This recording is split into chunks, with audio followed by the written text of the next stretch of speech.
Hello friends, ഇത് and E സ്പോർട്സിൻ്റെ GP300 Pro V2 എന്ന് പറഞ്ഞൊരു ജോയ്സ്റ്റിക്കാണ്.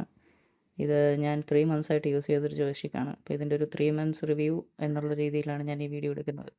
അപ്പം നിങ്ങൾക്ക് ആർക്കെങ്കിലും ഗെയിം കളിക്കാൻ വേണ്ടി ഈ ഒരു ജോയ്സ്റ്റിക്ക് മേടിക്കാൻ താല്പര്യമുണ്ടെന്നുണ്ടെങ്കിൽ ഇതിൻ്റെ ഒരു ഡീറ്റെയിൽസ് ഞാൻ പറഞ്ഞു തരുന്നതാണ്. അതിനുവേണ്ടിയാണ് ഈ ഒരു വീഡിയോ ചെയ്തത്. ഓക്കെ, അപ്പോൾ ഫസ്റ്റ് തന്നെ പറയുമ്പം ഈ ഒരു മോഡൽ എന്ന് പറഞ്ഞു കഴിഞ്ഞാൽ ഞാൻ ആമസോണിൽ നിന്ന് 1000 റുപ്പീസിന് മേടിച്ചതാണ്.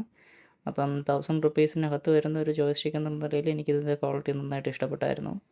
ബിൽഡ് ക്വാളിറ്റിയുടെ കാര്യം പറയുകയാണെന്നുണ്ടെങ്കിൽ ഇത് അത്യാവശ്യം കുഴപ്പമില്ലാത്തൊരു ക്വാളിറ്റി തന്നെയാണ്. ഇത് കണക്ട് ചെയ്യേണ്ടത് വയർലെസ് ആണ്.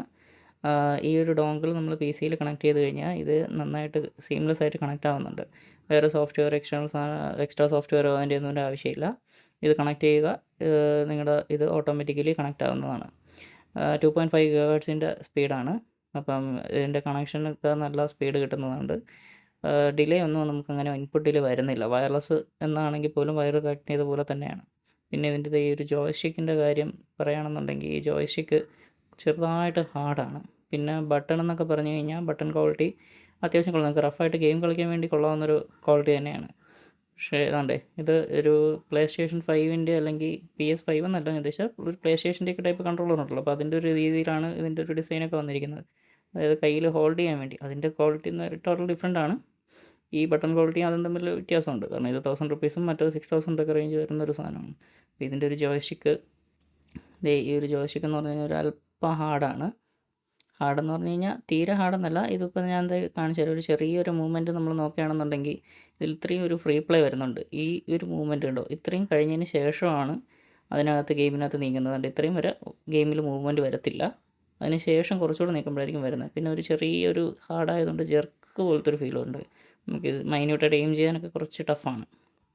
അപ്പോൾ നിങ്ങൾ FPS ഗെയിംസ് എന്തെങ്കിലും കോമ്പറ്റീറ്റീവായിട്ട് കളിക്കുന്ന PUBG പോലത്തെ ഗെയിമുകളാണെന്നുണ്ടെങ്കിൽ ഈ ജോയ്സ്റ്റിക്ക് എന്തായാലും കൊള്ളത്തില്ല.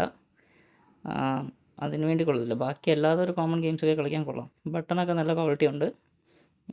1000 റേഞ്ചിനകത്ത് വരുന്നതിൻ്റെ ഒരു വെച്ച് നോക്കുമ്പോൾ ഒരു നല്ല ക്വാളിറ്റി ഉണ്ട്. അതായത് പെട്ടെന്ന് ചീത്ത ആകത്തില്ല. പക്ഷേ ഈ ഒരു ഇത് ഒരു 1000 റുപ്പീസിന് കൊള്ളാം. ഇതിൽ വരുന്ന മൈക്രോ USB കേബിളാണ്. ഇത് ചാർജ് ചെയ്യാൻ വേണ്ടിയിട്ടാണ്.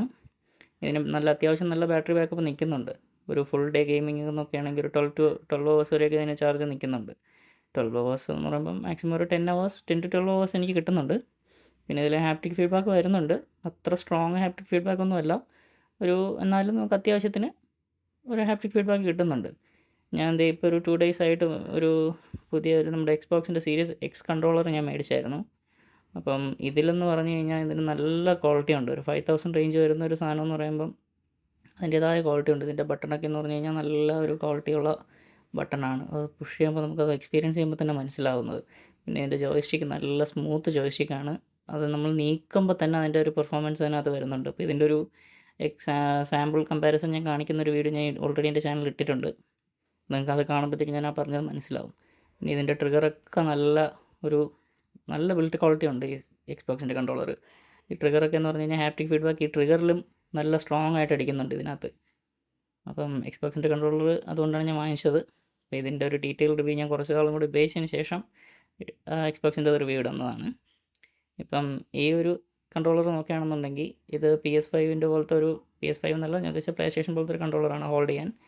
അതെനിക്ക് കൂടുതൽ കംഫർട്ടബിളായിട്ട് ഫീൽ ചെയ്തത് Xboxൻ്റെ കൺട്രോളറാണ്. കാരണം ലോങ് ടൈം ഗെയിമിങ്ങിനൊക്കെ നോക്കുമ്പോഴത്തേക്ക് ഇതിൻ്റെ ഈ ഒരു ഡിസൈൻ എന്ന് പറയുമ്പോൾ നമ്മുടെ കയ്യിൽ നമ്മളിങ്ങനെ ഇരിക്കുന്നത് അറിയത്തില്ല. കുറച്ച് വെയിറ്റ് ഉണ്ട്, എന്നിരുന്നാലും ആ കൈക്ക് നമുക്ക് അധികം സ്ട്രെയിന് ഫീൽ ആവുന്നില്ല. ഇത് കയ്യിൽ ഹോൾഡ് ചെയ്യുമ്പോഴത്തേക്കും അതൊരു നല്ലൊരു സ്മൂത്തായിട്ടുള്ളൊരു സാധനം ഇങ്ങനെ ഹോൾഡ് ചെയ്തിരിക്കും പോലത്തെ ഒരു ഫീലിംഗാണ്. ഇപ്പം ഇതെന്ന് പറയുമ്പോൾ ഇതാണ് എൻ്റെ ഒരു ബേസിക് ഇത്. ഈ ജോയ്സ്റ്റിക്ക് അത്യാവശ്യം ഗെയിമിങ്ങിന് ഒരു PUBG അല്ലെങ്കിൽ PUBG പോലത്തെ ഗെയിമിന് പറ്റില്ല. അസാസിൻസ് ക്രീഡോ അതുപോലത്തെ കുറച്ച് ഗെയിംസിന് കളിക്കാൻ താല്പര്യമുള്ള ആൾക്കാർക്ക് ഇതൊരു നല്ലൊരു ചോയ്സാണ്. ഇതിൻ്റെ ഈ ജോയ്സ്റ്റിക്കിൽ ഒരു ചെറിയൊരു ഫ്രീ പ്ലേ വരുന്നു എന്നുള്ളത് മാത്രമേ എനിക്ക് ഒരു മെയിനായിട്ട് കംപ്ലയിൻ്റായിട്ട് പറയാനുള്ളൂ. അപ്പോൾ അല്ലാതെ നിങ്ങൾക്ക് ആർക്കെങ്കിലും ഇത് മേടിക്കാൻ താല്പര്യമുണ്ടെന്നുണ്ടെങ്കിൽ കമൻറ്റ് ഇടുകയാണെന്നുണ്ടെങ്കിൽ ഞാൻ അതിൻ്റെ ആമസോൺ ലിങ്ക് ഞാൻ ഷെയർ ചെയ്യാം. അപ്പോൾ ഈ ഡോങ്കിളാണ് ഇതിൽ വരുന്നത്. 2.5 GHz വയർലെസ് ആണ് വരുന്നത്. USB ഇത് കണക്റ്റ് ആകത്തില്ല. USB എന്ന് പറഞ്ഞു കഴിഞ്ഞാൽ ഉദ്ദേശിച്ചത് USB കണക്ഷൻ ഇല്ല, ഇതിൽ വയർലെസ് കണക്ഷൻ മാത്രമേ വരുന്നുള്ളൂ. അപ്പോൾ ആർക്കെങ്കിലും താല്പര്യമുണ്ടെങ്കിൽ പറഞ്ഞാൽ മതി. ഇതൊരു നല്ലൊരു ചോയ്സാണ്. ഗെയിമിങ്ങിന് അത്യാവശ്യം ഒരു ചെറിയ കോമ്പറ്റീറ്റീവ് ആയിട്ടുള്ള ഗെയിംസിനല്ല, അല്ലാത്ത ഗെയിമിന് കൊള്ളാമെന്നുള്ളൊരു ഇതാണ്. Okay bye.